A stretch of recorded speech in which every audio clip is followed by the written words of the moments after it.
The room looked cheerful from a distance, yet anyone with experience could feel that something was slightly off. The holiday music played, but conversations floated without warmth. People held their glasses with the kind of stiffness that comes from pretending everything is fine. You stood near the back, watching the decorations shimmer against the windows, already sensing that this event would not end the way the company intended. When HR stepped forward with a microphone, the entire mood tightened. The speech began with empty compliments, the sort delivered every year, until the voice changed and the intent sharpened. The announcement of upcoming layoffs arrived without warning. It was framed as a necessary step for anyone who believed they were too essential to lose. The phrasing was cold. The delivery was deliberate. As the last words settled into the air, heads slowly turned in your direction. The silence that followed revealed more than any speech. A few colleagues studied their shoes. Others watched a reaction with a curiosity that felt almost rehearsed.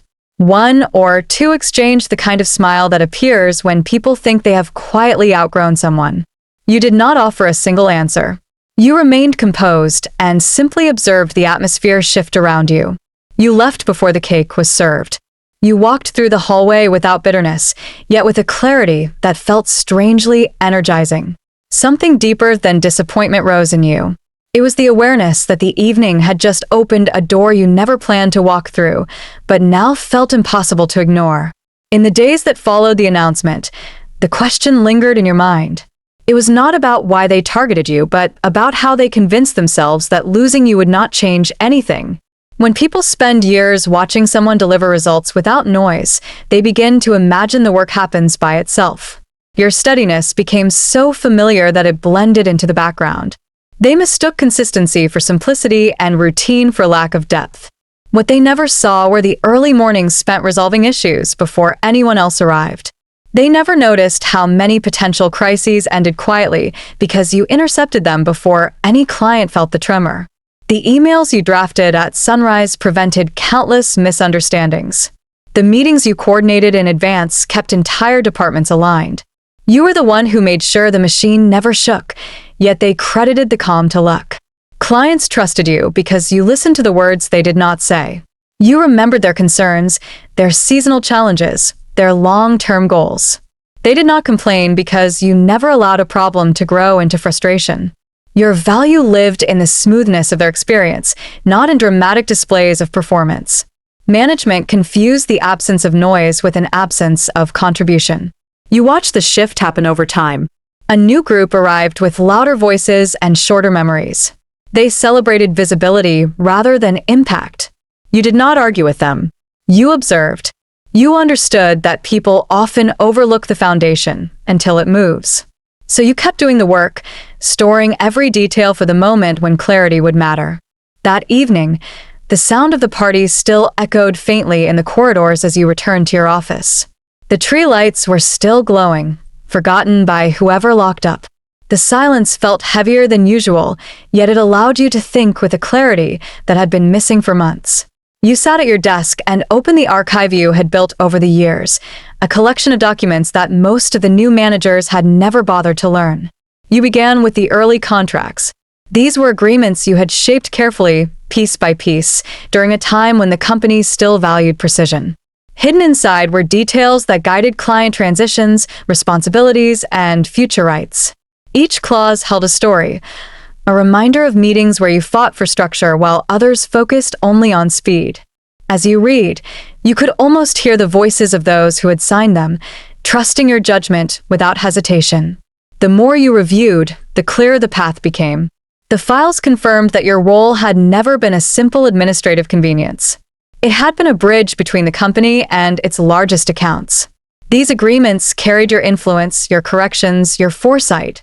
The continuity terms were built around relationships that existed because of you. The transfer conditions protected the client rather than the employer, a detail no one seemed to remember. You felt no anger as you closed each folder. What settled in you was a calm recognition of reality.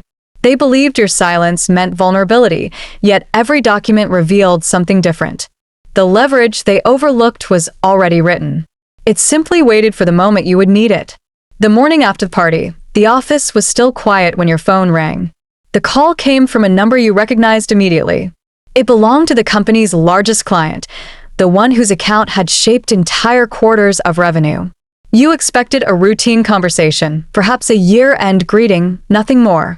Instead, the voice on the other end spoke with unusual directness, asking why your name had disappeared from the internal schedule. The question came calmly, but it carried an unmistakable concern. You waited for the follow-up, expecting they might ask whether rumors of layoffs were true. They did not. They wanted to know where you were going. There was no hesitation, no curiosity about the company's plans, only clarity about their intention to continue working with someone who understood their operations without constant explanation. Their confidence in you had nothing to do with organizational charts. It came from years of reliability, steady guidance, and the trust built quietly through countless conversations. As they spoke, you realized they had already sensed the internal changes long before the announcement. They noticed the shift in tone from new managers, the increasing delays, the unfamiliar voices answering questions you once resolved in minutes. They wanted stability, and they believed you were the closest thing to it. You listened carefully, offering only what was necessary. You did not describe the holiday party or the atmosphere that followed. You simply acknowledged their needs. By the end of the conversation, the decision was made. They requested a meeting the following morning, not for negotiation, but for direction. The momentum had shifted, and you were no longer the one waiting. The next morning, you arrived at the client's headquarters before the building filled with activity. The receptionist greeted you with the familiarity of someone who had seen you guide entire projects through storms that no one else ever noticed. When the client stepped into the room, there was no small talk. They closed the door gently and invited you to sit, not as a guest, but as someone whose presence clarified the direction of their future plans. You could feel the urgency beneath their calm tone. They asked a single question. What would happen to their operations if the transition proceeded without your involvement? You gave them the same honesty you had offered for years. You explained the risks that would surface if the company attempted to replace deep knowledge with surface-level enthusiasm. You outlined how quickly delays could grow when handled by people who had only skimmed the files. You described the interdependent steps that kept their service running smoothly and the importance of protecting that structure during any shift. You did not try to impress them. You did not offer dramatic promises. You simply clarified what stability required. As you spoke, their expressions changed. They understood how many decisions had depended on your quiet presence and the ways you had consistently prevented complications before they reached their desks. The meeting became less about the company you were leaving and more about the continuity they refused to lose. When the conversation ended, the conclusion was already formed. They wanted alignment, not reassurance. They wanted experience, not introductions. And they wanted you to guide the next steps with the same steadiness you had always given them. The morning of the signing began without ceremony. You arrived at the new firm before most employees reached their desks. The conference room had been prepared with simple folders, fresh pens, and a quiet confidence that matched your own. There was no celebration, only the steady sense that a long sequence of decisions had led precisely to this moment. The representative from the client arrived shortly after, carrying the final documents with a level of ease that revealed their certainty. As you reviewed the pages, you saw the structure you had requested reflected clearly. The responsibilities were balanced. The expectations were realistic. The communication channels were direct. It felt like a return to a world where clarity mattered more than appearance. The signatures were completed in minutes. There was no rush, yet everything moved with the precision of people who understood each other without excessive explanation. While this was happening, your former office was still recovering from the previous night's festivities. Decorations were being pulled from walls. Unfinished drinks were being collected. Management believed they controlled the narrative, unaware that the story had shifted to a different building entirely. They were preparing for a routine day, confident that your departure would be a minor adjustment rather than a structural change. You did not send a message or make a formal announcement. You allowed the silence to do its work. The news would travel through channels you did not need to influence. Clients talk. Markets observe. Stability follows those who demonstrate it. As you left the building with your copy of the agreement, The victory felt complete without a single raised voice or public declaration. The work ahead mattered more than any farewell. In the weeks that followed your departure, the first signs of strain began quietly. A deadline that had never been missed drifted past without explanation.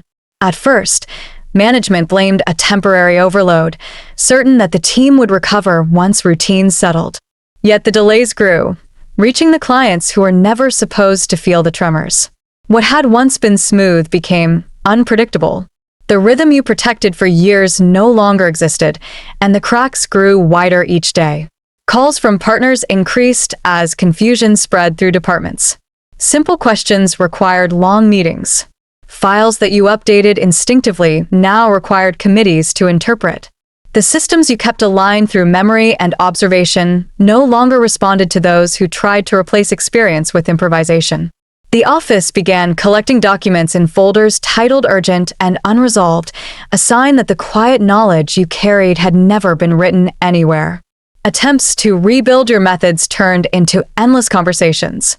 Managers requested summaries of processes they had dismissed as unnecessary. Younger employees searched through archives for guidance that never existed on paper.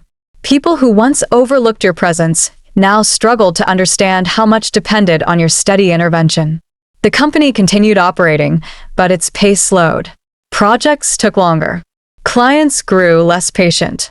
The certainty that shaped its reputation faded into a cautious tone that had never been part of its identity.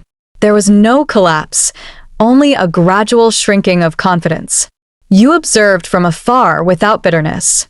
You had no desire to see anyone fail. You simply understood that the consequences belonged to the decisions they made. Experience had been removed, and the absence revealed itself one misstep at a time. There comes a moment in every long career when you understand that your value was never in the noise you made, but in the steadiness you carried. You address the viewer with a clarity that only years of navigating workplaces can shape. You remind them that experience often moves quietly because it no longer needs to prove itself. It guides, it absorbs pressure, and it keeps entire structures balanced without demanding applause. That silence is not weakness. It is mastery. You speak to those who have spent decades showing up with discipline even when others were celebrated for brief flashes of enthusiasm. You explain that being underestimated is rarely a reflection of your ability. It is usually a reflection of someone else's short memory. People forget what stability feels like until it disappears. You encourage the viewer to trust the foundation they have built in themselves rather than the opinions of those who misunderstand it. You reflect on the dangers of remaining in environments that ignore the importance of structure. It is not the underestimation that harms you. It is the slow erosion of standards that once made your work meaningful. You remind the audience that leaving such places is not defeat. It is protection. It allows you to bring your knowledge to spaces where it will be understood and used with intention. You finish by inviting them to hold their experience with pride, not with bitterness, not with nostalgia, but with the confidence that comes from decades of accumulated wisdom. Then you offer the line that carries the truth of your journey. People who fire experience often discover too late that it was holding the vault together.